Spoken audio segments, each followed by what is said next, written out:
Saya Indri Larasati Hidayat dari PG PAUD 2019B dengan NIM 11056190038 hari ini akan mempresentasikan secara lisan hasil belajar saya selama setengah semester dalam mata kuliah Manajemen Penyelenggaraan PAUD. Pada manajemen penyelenggaraan PAUD ini, kami mempelajari 8 materi manajemen yang semuanya sangat penting untuk mewujudkan manajemen yang baik dan sesuai dengan standar nasional kepautan. Nah, manajemen ini dimulai dari manajemen penyelenggaraan kurikulum sampai dengan manajemen penyelenggaraan prasarana dan sarana prasarana. Pertama-tama, untuk manajemen kurikulum ini ada dua. Yang pertama ada manajemen kurikulum 2013 dan juga manajemen kurikulum berciri khas. Untuk manajemen kurikulum 2013, yang pertama, kita tahu kalau kurikulum 2013 ini dibentuk oleh pemerintah negara kita, pemerintah Indonesia, untuk kurikulum yang dapat diterapkan pada PAUD Indonesia. Yang kurikulum ini telah disesuaikan dengan berbagai keadaan di Indonesia. Nah, jadi, kurikulum 2013 ini dapat dikatakan adalah kurikulum yang berlandaskan aturan yuridis, karena kurikulum 2013 ini juga terdapat pada undang-undang yaitu Permendikbud nomor 137 tahun 2014. Nah, untuk membedah kurikulum ini, untuk membedah manajemen kurikulum ini, diterapkan suatu sistem bernama POAC atau Planning, Organizing, Actuating, and Controlling, yang mana sistem manajemen ini digunakan untuk membedah agar pengimplementasian dari kurikulum ini dapat terjalankan dengan baik. Oke, pertama-tama kita ke planning. Berdasarkan apa yang tertera dalam Permendikbud nomor 137 tahun 2014, perancangan pembelajaran yang terjadi pada kurikulum 2013 ini disesuaikan dengan minat dan kebutuhan anak. Juga disusun oleh para pendidik dan satuan PAUD yang berada pada lembaga PAUD tersebut. Jadi dikatakan, jika ingin mewujudkan kurikulum 2013 ini, pendidik PAUD tersebut harus merancang, disesuaikan dari apa yang dibutuhkan dan apa yang diminatkan oleh anak pada lembaga PAUD tersebut. Juga dikatakan, untuk pembelajaran yang dibentuk ini harapnya disesuaikan dengan visi, misi, dan tujuan oleh lembaga PAUD tersebut. Jadi, perlu peran pendidik PAUD tersebut untuk membentuk kurikulum yang sesuai, yang telah disesuaikan dari apa yang telah dibentuk pada kurikulum 2013 ini. Nah, tetapi tidak sampai situ saja. Dalam perencanaan ini ada komponen-komponen yang diperlukan untuk mewujudkan kurikulum 2013. Dibagi menjadi dua, itu mezo dan mikro. Untuk mezonya itu ada dokumen KTSP PAUD, ada perencanaan tema dan subtema, lalu ada program semester. Sedangkan untuk mikro ini ada hal-hal komponen yang dibutuhkan seperti RPPM, RPPH. Jadi ketika ingin mewujudkan pembelajaran atau ingin membentuk pembelajaran, dibutuhkan tuh hal-hal tersebut. Pertama misalnya dokumen KTSP-nya, lalu apa sih tema dan subtema yang diperlukan, kemudian ke mikronya. Ketika sudah menentukan tema dan subtema, pendidik bisa membentuk pembelajaran melalui dalam bentuk RPPM, kemudian RPPH, dan kemudian dapat diterapkan kepada anak-anak. Itu untuk planning. Setelah planning, ada organizing sebagai sistem yang dijalankan. Organizing pada kurikulum 2013 ini dibagi menjadi 3 langkah. Pertama, peserta didik, yang kedua ada tenaga kependidikan, yang ketiga adalah sarana dan prasarana. Kalau misalnya kita kupas, pertama peserta didik, kira-kira apa sih yang diorganize? Itu pertama-tama dari peserta didik dilihat apa yang dibutuhkan oleh peserta didik, karena kita tahu kurikulum 2013 ini disesuaikan dengan minat dan kebutuhan anak. Mungkin dalam pengorganisan ini bisa dilakukan sebuah asesmen awal sehingga diketahui nih kira-kira anak membutuhkan apa. Juga dilihat, diorganize muridnya ada berapa tahun ini, kira-kira ada berapa perempuan, ada berapa laki-laki. Setelah diketahui, kemudian dilakukan manajemen atau organizing dari tenaga kependidikan tahun ini.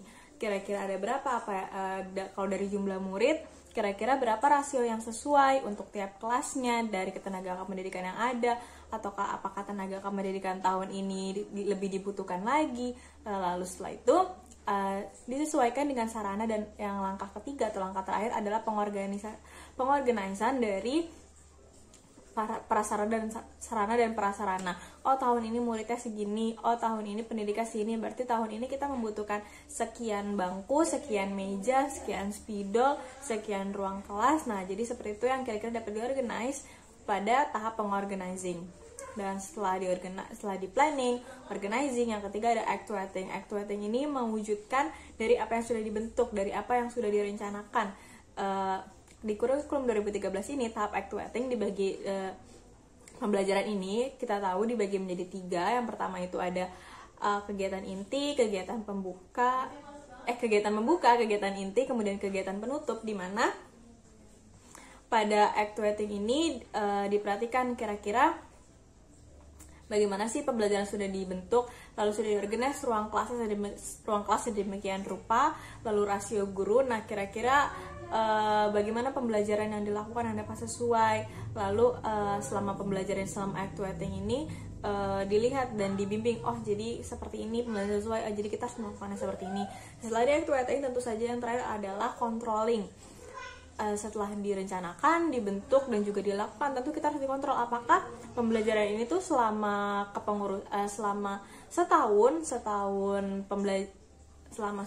angkatan tersebut atau setahun pembelajaran, apakah dapat berjalan dengan baik. Nah, pada kurikulum 2013 ini, selama controllingnya ini disesuaikan dengan peraturan nomor 24 tahun 2007. Itu ada 5 langkah. Yang pertama itu ada pemantauan, supervisi, evaluasi, pelaporan, dan tindak lanjut. Nah, pertama itu dipantau nih, kan dilihat apakah sudah sesuai dengan perencanaannya, apakah organizingnya terjalan dengan baik. Setelah dipantau, disupervisi, dilihat lagi, kemudian mungkin dibimbing sedikit. Setelah disupervisi, dipantau, lalu dievaluasi. Oh, selama berjalannya ini ternyata tuh kurangnya di sini.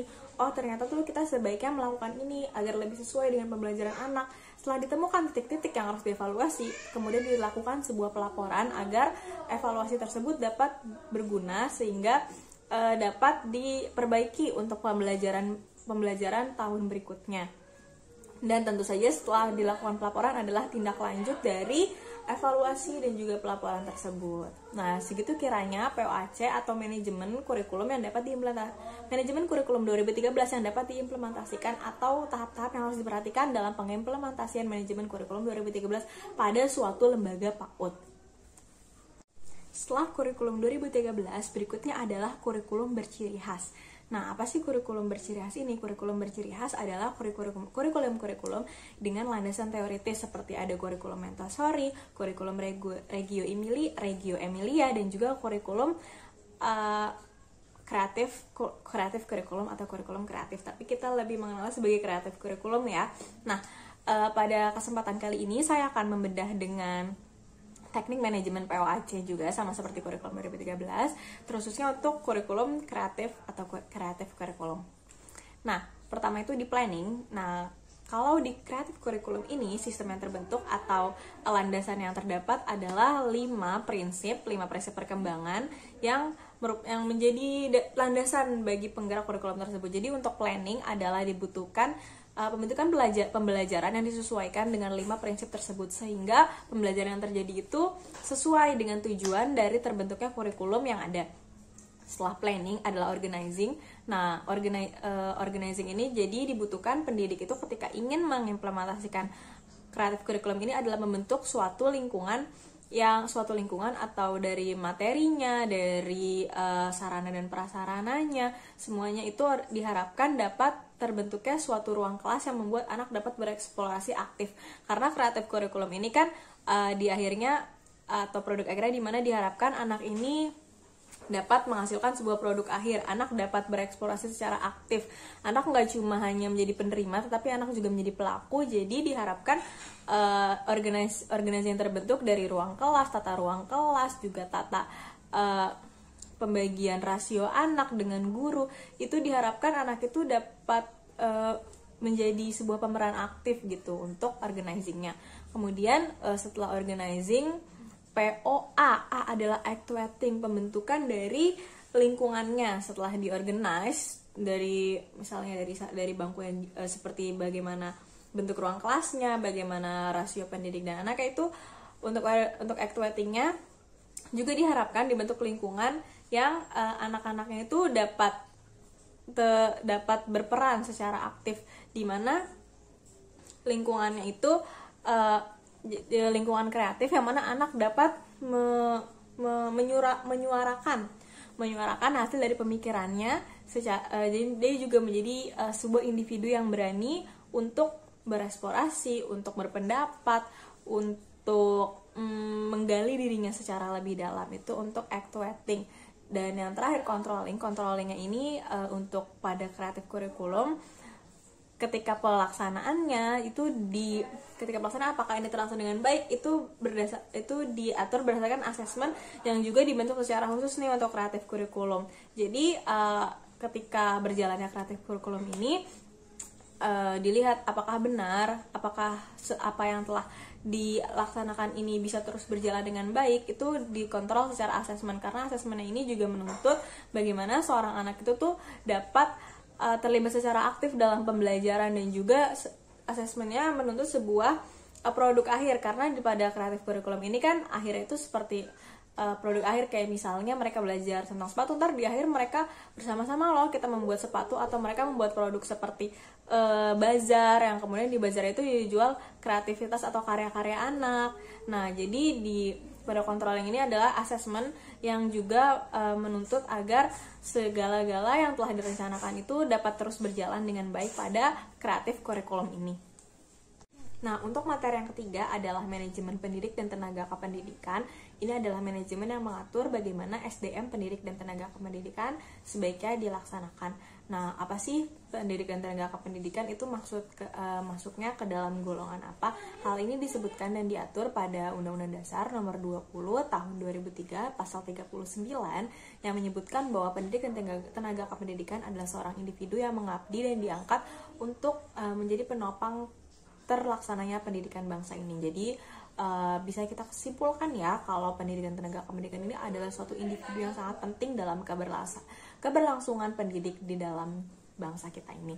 Nah, apa tujuan dari manajemen tenaga pendidik dan kependidikan ini? Jadi tujuannya adalah membentuk SDM untuk SDM yang bermutu, sehingga dapat terbentuknya pendidikan yang berkualitas dan mencetak insan yang kreatif dan inovatif. Jadi bisa dikatakan tujuan utama atau kesimpulan dari tujuan manajemen pendidikan dan tenaga kependidikan ini adalah untuk terus melaksanakan atau tidak memutuskan rantai SDM yang bermutu dan berkualitas untuk bangsa kita ini. Karena kita tahu ya, pendidikan adalah tombak suatu bangsa, dan tentu saja pendidik ini adalah ujung dari tombak, yang mana ketika kita memiliki pendidik yang bermutu, ketika kita memiliki tenaga kependidikan yang bermutu, tentu saja dapat tercetak insan-insan yang juga bermutu. Jadi keberlangsungan mutu SDM ini dipastikan melalui manajemen pendidik dan tenaga kependidikan. Lalu apakah setelah kita mengetahui apa itu fungsi, apa itu manajemen, orang apa saja yang termasuk, lalu setelah kita mengetahui apa juga tujuan dari sini, kita juga harus mengetahui nih tupoksi dari berlaksananya manajemen tenaga kependidikan ini. Ada dua, dan dua-duanya ada di Undang-Undang Dasar. Yang pertama sama seperti pengertian dari manajemen tenaga pendidikan kependidikan, yaitu di Undang-Undang Dasar Nomor 20 Tahun 2003 Pasal 39, ini mengenai Sisdiknas. Jadi tupoksinya adalah mengatur, mengawas, dan juga mengevaluasi berjalannya pendidikan itu sendiri. Lalu ada UU Nomor 14 Tahun 2007 Pasal 6, ini menyatakan bahwa melaksanakan sistem pendidikan dengan mewujudkan tujuan-tujuan pendidikan yang ada. Nah, manajemen pendidikan dan ketenaga kependidikan ini bagaimana sih terlaksananya, kira-kira apa saja kualifikasi yang dibutuhkan? Tentu saja kualifikasi yang dibutuhkan adalah seorang individu ini harus sudah tersertifikasi, karena kalau tidak tersertifikasi kan tidak bisa dibuktikan ya apakah pendidik ini bisa bermutu atau tidak, apakah dia sudah punya latar belakang yang baik, dan tentu saja dia harus sehat secara rohani dan jasmani, karena ketika sang pendidik saja tidak sehat secara rohani dan jasmani, bagaimana dengan insan yang akan kelak ia cetak? Dan tentu saja ada kualifikasi yang kualifikasi akademik, kira-kira bagaimana latar belakang akademiknya, seperti misalnya guru PAUD, latar belakang akademiknya tentu saja harus S1 PAUD. Dan apa yang termasuk dalam manajemen tenaga pendidikan ini adalah orang-orang yang menjalankan pendidikan dari jenjang TK, SD, SMP, SMA. Nah, untuk jenis-jenis dari pendidikan tenaga pendidikan ini dibagi menjadi 3. Ada tenaga pendidikan fungsional, yang pertama ada struktural, yang ketiga ada fungsional, lalu yang keempat adalah tenaga teknis kependidikan. Pertama, untuk tenaga yang struktural itu adalah orang-orang yang menjalani atau orang-orang menjalani peran eksekutif, seperti misalnya supervisor atau seperti misalnya kepala sekolah. Dan yang ketiga ada fungsional, merupakan tenaga pendidikan yang menjalani sebagai jabatan fungsional atau melaksanakan pendidikan itu sendiri, seperti guru-guru yang mengajar atau tenaga pendidik lainnya. Dan untuk tenaga pelaksanaan teknis itu adalah orang-orang yang melakukan teknis administrasi, seperti misalnya TU atau laboran.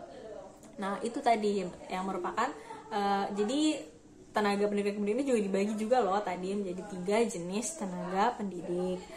Dan untuk itu selain itu ada aktivitasnya terbagi menjadi 3 aktivitas yang dilakukan oleh tenaga pendidik itu sendiri. Aktivitasnya terbagi menjadi 3. Yang pertama itu dilakukannya suatu perencanaan. Ini adalah aktivitas-aktivitas yang dilakukan dalam mewujudkan manajemen pendidik dan tenaga pendidikan. Yang pertama adalah perencanaan, kira-kira SDM seperti apa sih yang kita butuhkan dalam lembaga tersebut.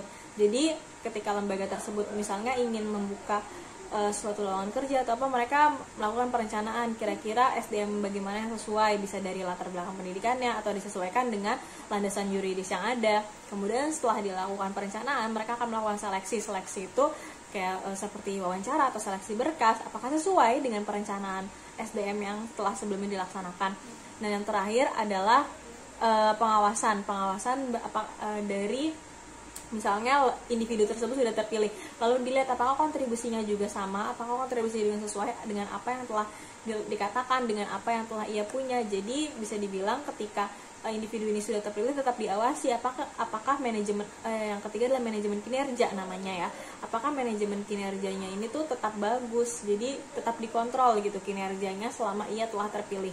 Jadi itu adalah 3 langkah dari manajemen tenaga pendidik dan kependidikan. Jadi sekiranya itu manajemen tenaga dan kependidikan juga tidak kalah penting, karena ketika kita ingin mewujudkan suatu pembelajaran yang baik, tentu kita harus memiliki SDM yang mendukung atau sesuai dengan pembelajaran tersebut. Oke, materi yang keempat adalah manajemen anak usia dini atau peserta didik. Nah, seperti yang kita ketahui, tujuan atau sasaran utama dari pendidikan adalah peserta didik. Jadi bisa dikatakan kalau peserta didik ini adalah pusat dari pelaksanaan pendidikan. Dan maka dari itu manajemen peserta didik itu sangat penting untuk diperhatikan, Kak. Jadi ketika kita memerhatikan manajemen peserta didik, kita dapat menciptakan pembelajaran yang sesuai untuk anak, baik dari minat ataupun kebutuhan. Nah, ini dapat masuk ke hakikat dari manajemen peserta didik, yaitu mengorganisasi peserta didik. Jadi ketika kita mengorganisasinya, kita jadi tahu mulai dari minat bakat, mulai dari dia usia berapa, kebutuhan perkembangannya, dan apa tujuannya? Tujuan dari manajemen peserta didik adalah untuk menciptakan lingkungan yang sesuai sehingga anak dapat berpartisipasi aktif hingga ia dapat mengembangkan dirinya hingga ke potensi maksimalnya. Jadi dia dapat mengetahui nih, potensi saya tuh ini. Karena lingkungan yang sesuai dan cocok itu dapat membuat anak tuh semakin terdorong untuk mengeluarkan potensi yang ada untuk mengembangkan dirinya.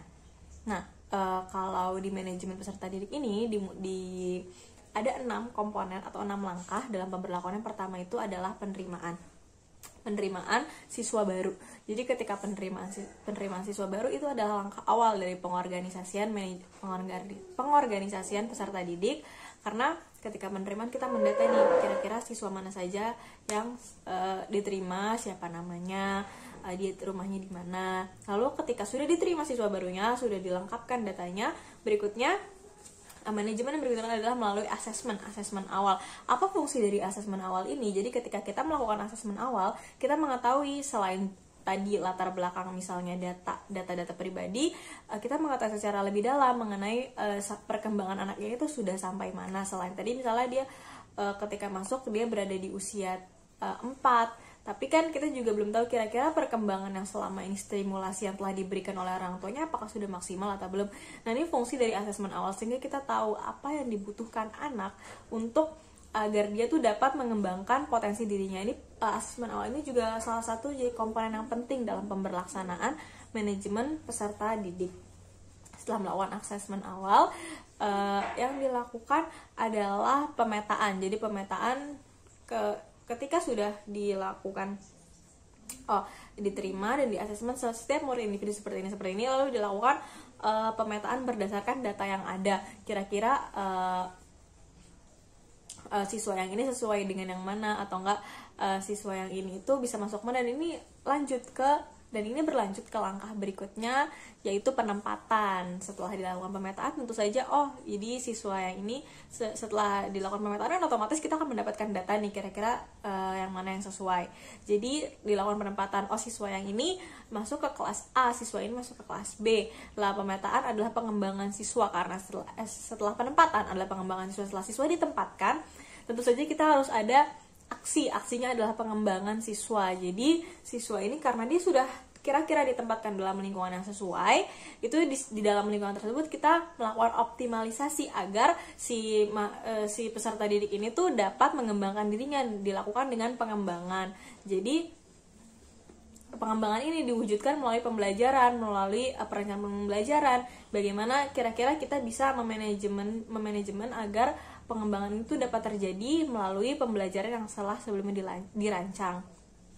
Lalu ketika sudah dilakukan pengembangan, yang terakhir ada pelaporan. Setelah kita melihat bagaimana si peserta performanya setelah dilakukan pengembangan, apakah si peserta didik ini telah perkembangan yang adanya tuh telah berhasil menangkap stimulasi yang diberikan oleh pendidik, itu dilaporkan. Apakah ini sesuai dengan asesmen awal, apakah perkembangan anaknya ini tuh sesuai dengan instrumen yang sebelumnya telah direncanakan, apakah perkembangan peserta didik ini tuh sudah bagus atau dia masih perlu dorongan lagi, atau dia perlu stimulasi yang lebih khusus. Itu di manajemen, di organisasi melalui pelaporan ini.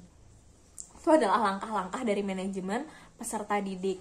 Nah, kita tahu juga dalam kurikulum ini manajemen peserta didik juga dilakukan seperti tadi di kurikulum di awal, di kurikulum 2013 itu manajemen peserta didik dilakukan di bagian organizing. Itu ada tuh salah satu langkah awalnya di mana kita tuh harus mengetahui bagaimana nih peserta didik yang akan diterima pada lembaga tersebut. Begitu juga pada kurikulum berciri khas, salah satu contohnya adalah kurikulum Montessori. Ini Montessori pada teorinya ini juga membagikan atau mengorganisasi peserta didik berdasarkan kebutuhan. Misalnya ada latihan self, apakah dia membutuhkan latihan self skill atau dia membutuhkan latihan bahasa, dan juga dia Montessori membaginya berdasarkan umur. Untuk primary 18 bulan sampai umur 3 tahun, elementary skill elementary untuk tingkat elementary itu misalnya umur 6 sampai 12 tahun. Seperti itu yang diorganisir oleh kurikulum Montessori. Jadi sekiranya itu dari apa yang harus kita perhatikan dan apa yang harus kita lakukan melalui manajemen peserta didik. Memasuki manajemen yang kelima adalah manajemen pembelajaran. Jadi ketika suatu lembaga ingin melaksanakan atau menjalankan lembaga tersebut, dia juga perlu merencanakannya nih, kira-kira pembelajaran seperti apa yang ingin mereka jalankan. Lalu tujuannya yaitu agar suatu lembaga ini tuh mudah mengelola pembelajaran yang terjadi atau mengelola lembaga tersebut agar dapat mewujudkan pembelajaran atau tujuan pendidikan yang sesuai dengan undang-undang yang ada atau yang sesuai dengan standar nasional. Jadi pembelajaran yang terlaksana tuh sesuai gitu dan juga bagus, juga diperhatikan komponen-komponennya. Jadi manajemen pembelajaran ini tuh terdiri dari 5 langkah. Yang pertama adalah perencanaan. Jadi otomatis untuk perencanaan pembelajaran itu kita merencanakan kira-kira bagaimana nih pembelajaran yang sesuai. Dilihat tadi bisa dilihat dari komponen-komponen manajemen sebelumnya seperti oh kita menggunakan kurikulum 2013, oh kita menggunakan kurikulum berciri khas, misalnya kurikulum Montessori. Oke, berarti pembelajaran yang kita bentuk tuh seperti ini karena disesuaikan dengan kurikulum. Lalu juga disesuaikan, oh peserta didik kita jumlahnya segini, peserta didik kita usia segini, target peserta didik kita dia tertariknya ini, misalnya mereka berada di lingkungan pantai atau di lingkungan seperti apa, itu juga bisa disesuaikan. Ini masuk ke perencanaan pembelajaran. Tetapi tidak sampai di situ saja, perencanaan pembelajaran ini juga termasuk media yang harus disiapkan, juga sarana dan prasarananya, ruang kelasnya, kira-kira bagaimana metode apa yang ingin dipergunakan dalam pembelajaran tersebut. Nah, ketika sudah matang, sudah rapi, instrumennya sudah siap, juga ada instrumen asesmen, kira-kira asesmen apa nih yang ingin digunakan dalam pembelajaran kali ini, itu masuk ke dalam perencanaan pembelajaran. Kemudian pelaksanaan pembelajaran ini dibagi menjadi 3, ada kegiatan inti, kegiatan pembuka, kegiatan inti, dan kegiatan penutup. Pelaksanaan pembelajaran ini dilaksanakan sesuai dengan perencanaan yang telah terbentuk. Seperti misalnya di perencanaan nih, ketika suatu lembaga menggunakan kurikulum 2013, instrumen yang mereka gunakan untuk merencanakan pembelajaran itu adalah RPPM dan RPPH. Maka ketika pelaksanaan pembelajaran, apa yang mereka laksanakan, apa yang mereka implementasikan adalah yang telah tertulis dalam perencanaan. Misalnya, apa yang telah tertulis pada RPPH di hari itu. Nah, kalau untuk dalam pelaksanaan ini tadi dikatakan dibagi jadi 3. Jadi pada kegiatan pembuka ini anak mulai berkenalan dengan tema. Terus dibagi kegiatan inti, anak tuh mulai mengeksplorasi, dia mengembangkan dirinya terhadap melalui stimulasi yang diberikan. Lalu untuk kegiatan penutup adalah evaluasi dan refleksi. Apa sih yang telah dipelajari anak hari itu?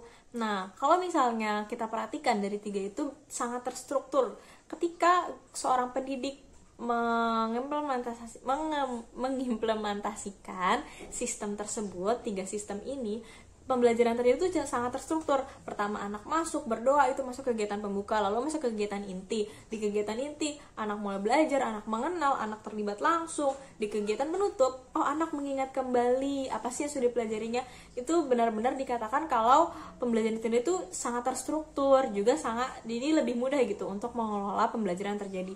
Ketika sudah melakukan itu, berikutnya adalah kegiatan pengawasan. Apa ini pengawasan? Dan dilihat apakah pembelajaran yang terjadi ini tuh sudah sesuai, apakah yang terlaksana itu sudah sesuai dengan perencanaannya, atau kan di perencanaan itu kan ada RPPH, dari PPH, terus ada tema-temanya. Nah, selama 1 semester ini manajemen pembelajaran itu dilihat apakah yang terlaksana itu sesuai, apakah dia ada kegiatan inti, penutup, ada kegiatan pembuka, inti, penutup, apakah yang terlaksana di 3 kegiatan itu juga sesuai, apakah terstruktur.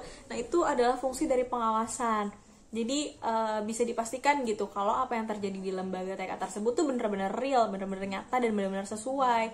Itu juga lebih mudah dalam mengelolanya. Jadi ketika kita mengawasinya, kita tahu kalau yang terjadi tuh benar-benar terjadi, dan kita bisa atau kira-kira outputnya tuh bakal gimana nih, apakah outputnya sesuai dengan inputnya. Terus kemudian setelah diawasi ada evaluasi. Ketika seseorang mengawasi, ketika kita mengawasi sesuatu, pasti kita menotis hal-hal yang ini tuh nggak sesuai, ternyata ini tuh harus diubah, ini kurang sesuai untuk anak, ini kurang memfasilitasi anak, kalau pembelajaran seperti ini ternyata anak itu kurang bisa mengekspresikan dirinya, kalau melakukan pendekatan ini anak malah menjadi lebih tertutup, atau kalau kita nggak pakai praktek langsung, anak jadi tidak bisa mengeksplorasinya secara lebih. Nah, itu adalah fungsi dari tadi setelah pengawasan dia menotis hal kecil itu, kemudian masuk ke langkah berikutnya adalah evaluasi. Jadi hal-hal ini yang harus kita betulkan. Ternyata titik-titik ini yang ternyata harus kita perbaiki gitu. Itu adalah fungsi dari tahap evaluasi. Setelah dievaluasi tentu adanya pelaporan. Pelaporan itu fungsinya sebagai apa, lalu bentuknya bagaimana. Jadi pelaporan itu adalah fungsinya untuk melaporkan evaluasi yang telah dilakukan. Ini bisa kepada pihak-pihak para pendidik yang ada di lembaga PAUD tersebut, atau bahkan ke sistem Diknas. Jadi di PAUD ini kondisinya masih seperti ini, jadi mungkin bisa dievaluasi seperti ini. Itu adalah langkah-langkah dari manajemen pembelajaran yang kalau kita lihat, kalau semakin terstruktur tuh maka semakin bagus gitu. Jadi semakin mudah untuk melihat, kita bisa lihat mulai dari perencanaan sampai terakhir pelaporan. Kita bisa membentuk suatu pembelajaran yang terstruktur dan lebih mudah dalam mengelolanya. Kita bisa lebih mudah melihat apa yang harus dikembangkan, apa yang sekiranya harus diperbaiki, atau bahkan kita bisa melihat, oh ternyata tuh pembelajaran yang terjadi di sekolah kita tuh unggul di sini loh. Ini ternyata pembelajaran yang terjadi di sekolah kita tuh kenapa muridnya bisa seperti ini, kenapa muridnya kurang dalam hal ini. Kita bisa menganalisisnya dengan lebih mudah. Jadi ketika pembelajaran yang terjadi itu di manajemen dengan baik, lembaga tersebut pun dapat lebih mudah mewujudkan tujuan dan visi misinya, membentuk pembelajaran yang sesuai dengan tujuan standar nasional PAUD, dan ini akan berpengaruh kepada mutu lulusan, kepada mutu sekolah. Jadi penting sekali untuk memperhatikan manajemen pembelajaran ini. Nah, jadi seperti itu. Nah, kalau kita lihat pada kurikulum-kurikulum kayak seperti kurikulum 2013, itu tuh juga ada manajemen pembelajarannya. Tadi kan kita ada lihat ya di manajemen kurikulum 2013 itu di bagian actuating dia juga dibagi menjadi kegiatan pembuka, kegiatan inti, dan kegiatan penutup. Itu juga wujud dari manajemen pembelajaran. Karena ketika kita ingin melaksanakan suatu kurikulum ini kan juga punya tujuan ya, dan itu juga ada dasar-dasarnya. Dan ketika kita menjalankannya, tentu saja kita perlu langkah-langkah untuk membentuk pembelajaran tersebut, untuk memanajemennya. Dan kalau di kurikulum 2013 ini, manajemen yang diwujudkan adalah pembelajaran tematik, di mana tuh diharapkan anak dapat belajar pada suatu lingkungan yang semua pembelajaran itu saling berhubungan gitu. Jadi nggak cuma satu, seperti misalnya dia belajar matematika aja, tetapi ketika dia melakukan suatu kegiatan, dia mendapatkan stimulasi mengenai konten matematika, konten bahasa, juga aspek-aspek yang lain. Jadi pembelajaran yang terjadi itu saling berkolaborasi. Nah, kalau misalnya untuk kurikulum Montessori, yang diharapkan adalah suatu manajemen pembelajaran yang dapat mewujudkan anak dengan practical life skill yang baik. Nah, kira-kira seperti itu dari manajemen pembelajaran. Untuk materi manajemen yang keenam adalah manajemen isi program. Nah, di manajemen isi program ini bertujuan untuk memastikan kalau isi program itu harus sesuai dengan kurikulum yang dipergunakan oleh lembaga tersebut. Jadi ketika misalnya suatu lembaga mempergunakan kurikulum 2013, maka itu harus mengacu pada Permendikbud nomor 146 tahun 2014 yang menjelaskan kalau kurikulum 2013 ini tuh mengacu pada standar nasional PAUD. Jadi isi program yang dilaksanakan itu juga harus sesuai dengan standar nasional PAUD yang diterapkan. Jadi lembaga tersebut harus menjalankan program yang sesuai, seperti misalnya dia untuk anak 0-2 tahun itu harus 120 menit waktu pembelajarannya. Nah, hal-hal seperti itu yang harus dipraktikkan pada manajemen isi program. Tidak hanya itu, seperti misalnya anak pengelompokan usia, dan juga selain intensitas main, rasio antara guru, bagaimana metode, dan juga KI apakah RPPM dan RPPM tersebut itu sesuai dengan KI dan KIKD yang ada di kurikulum 2013.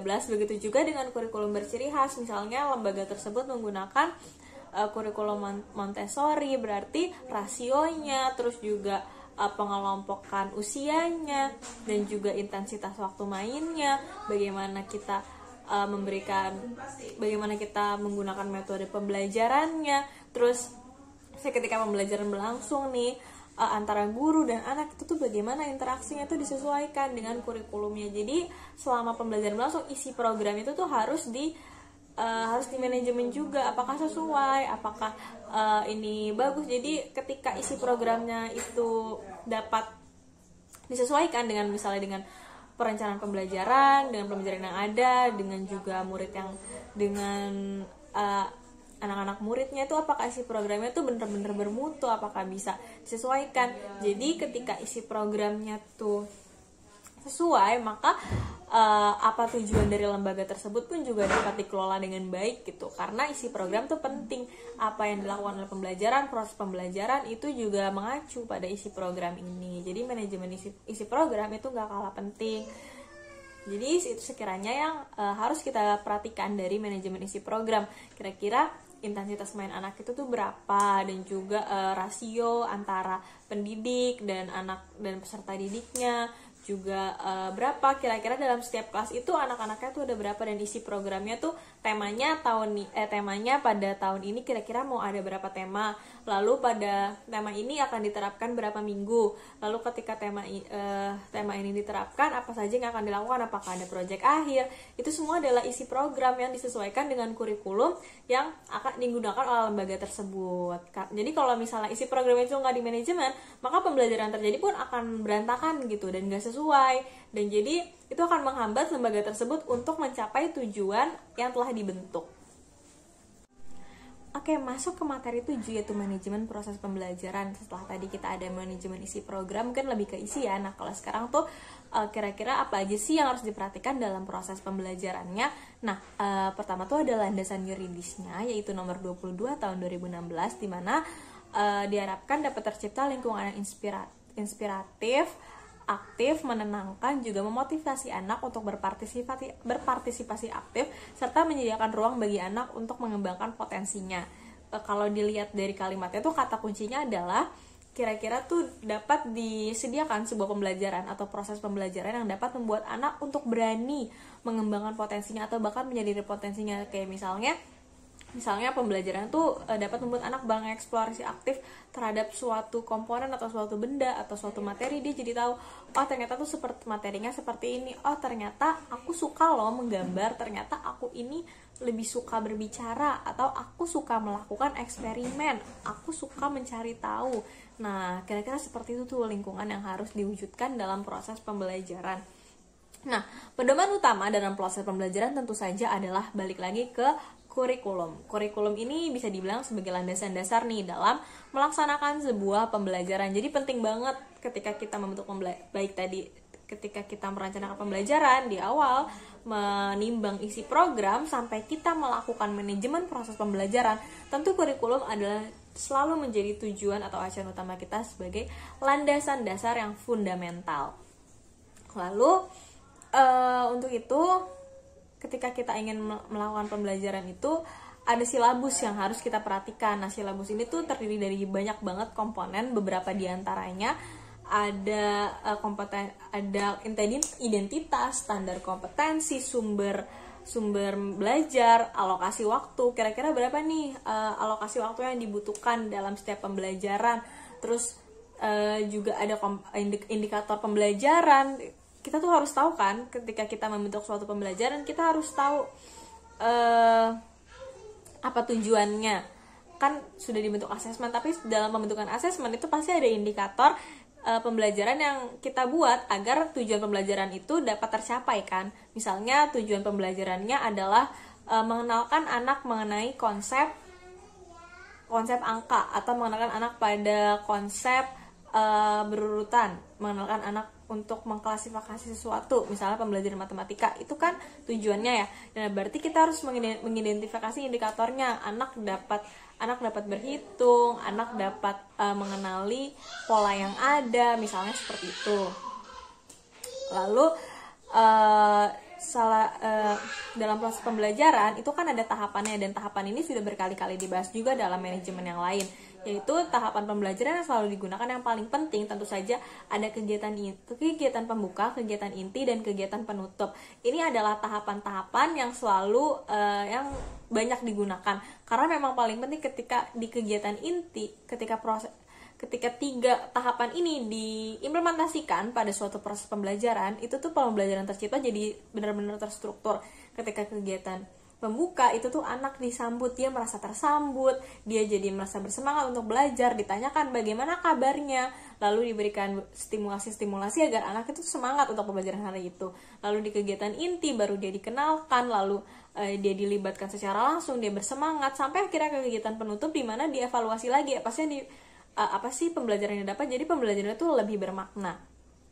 Kemudian setelah itu dalam proses pembelajaran ada juga satu prinsip yang harus didirikan. Ini adalah prinsip yang krusial banget yang krusial dan sangat penting, yaitu belajar melalui bermain. Sebenarnya bukan belajar melalui bermain sih, tapi lebih ke apa yang dilakukan di PAUD itu adalah bermain, karena kita tahu anak itu belajar paling cepat melalui bermain. Kalau mungkin kita sendiri sebagai orang dewasa kan punya ya metode pembelajaran kita masing-masing. Nah, metode paling tepat bagi anak itu untuk belajar untuk bermain. Maka bermain ini adalah prinsip paling penting yang harus diwujudkan dalam proses pembelajaran itu sendiri. Kalau misalnya prosesnya itu tuh nggak dilakukan melalui bermain, itu misalnya cuma klasikal atau dia cuma mengisi LKS, itu tuh nggak efektif.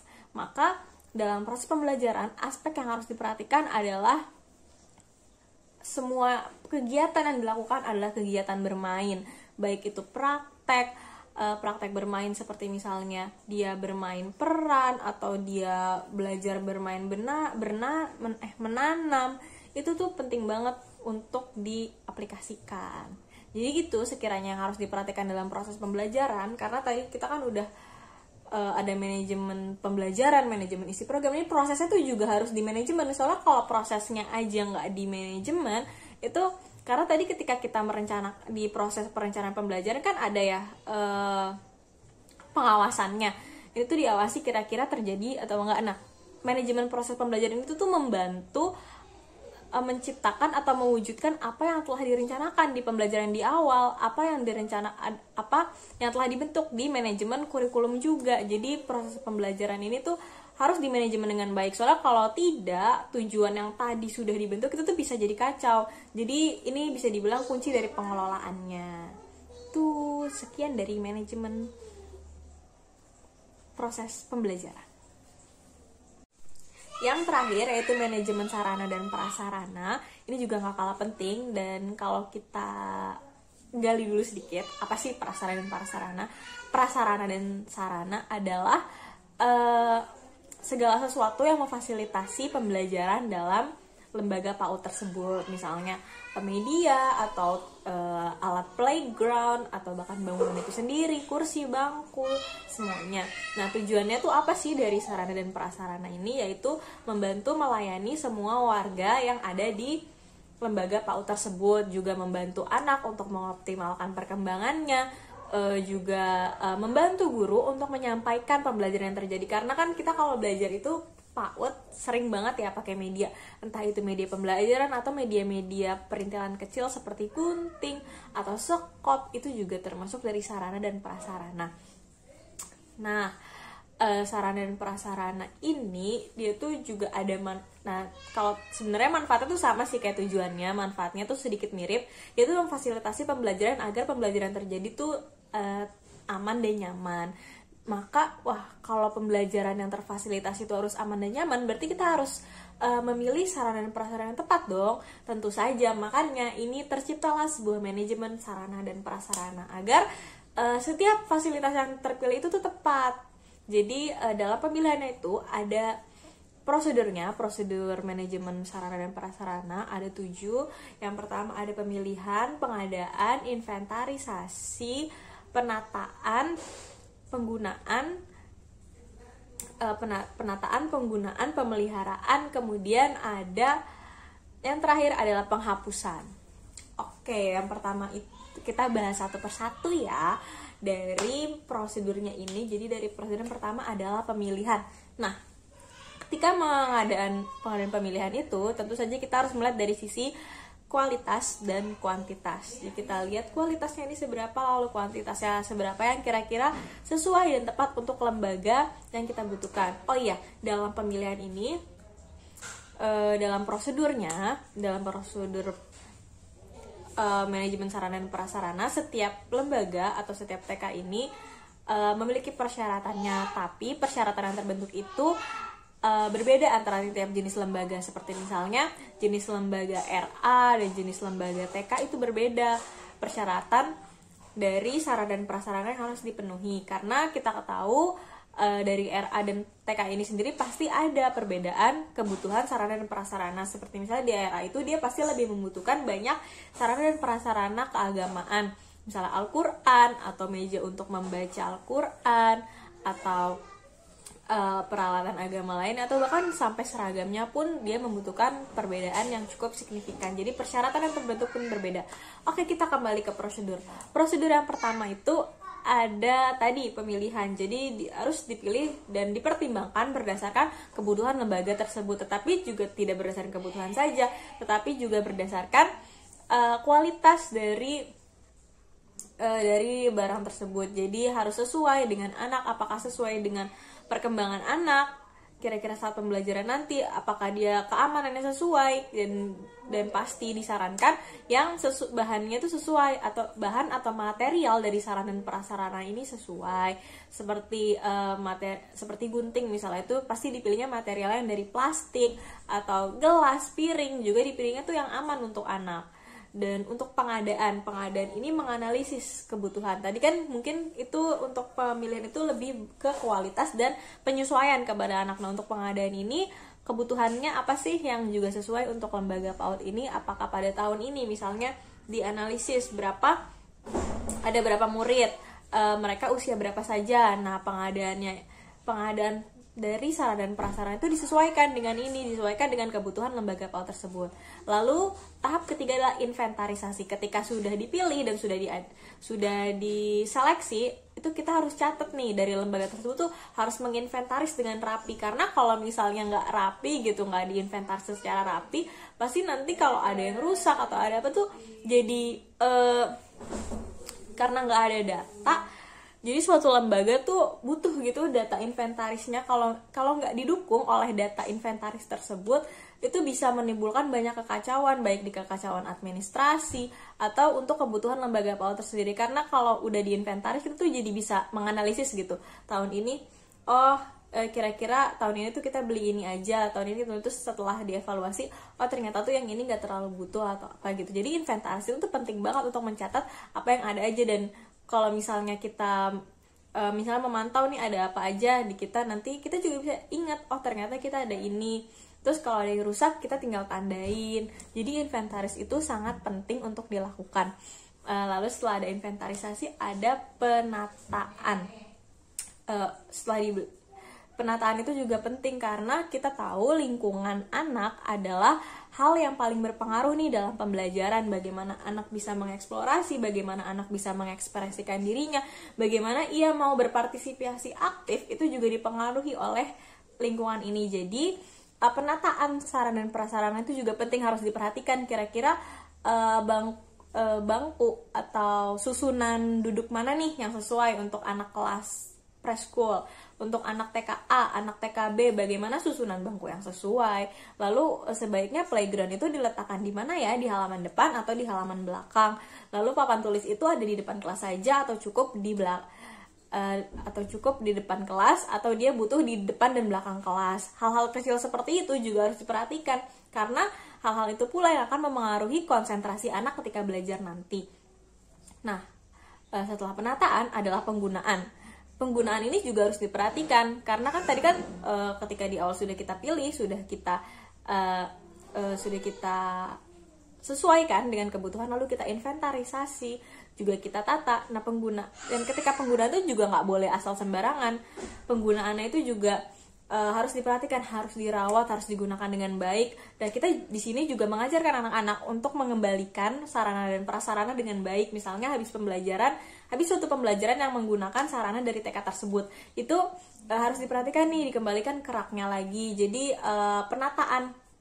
suatu penataan itu juga penting, karena ketika kita menata dengan baik, misalnya kita menata dalam box gini ya, setiap sarana menata dengan box, lalu melabel sarana tersebut dalam suatu kotak-kotak yang rapi. Nah, dari situ kita juga bisa mengajarkan anak loh untuk membereskan lagi apa yang telah ia gunakan. Itu masuk ke dalam prosedur penggunaan, karena penggunaan itu juga penting. Kalau kita menggunakan secara sembarangan, ya nanti pasti prasarana cepat rusak.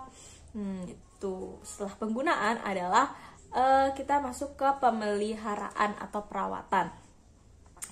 meskipun kita sudah menggunakan, misalnya kita sudah menggunakan dengan baik, sudah merapikan ke tempat secara semula, menggunakannya nggak sembarangan, tapi tetap saja sarana dan prasarana itu perlu dirawat. Dirawat tuh seperti apa? Misalnya dilap seminggu sekali atau 3 hari sekali dilap, atau dibersihkan, dipastikan oh ini ada yang kendor nggak ya, misalnya seperti alat-alat playground, dipastikan ini masih kuat nggak ya, atau ada yang berkarat tidak ya, apakah ada yang membutuhkan perawatan lebih lanjut.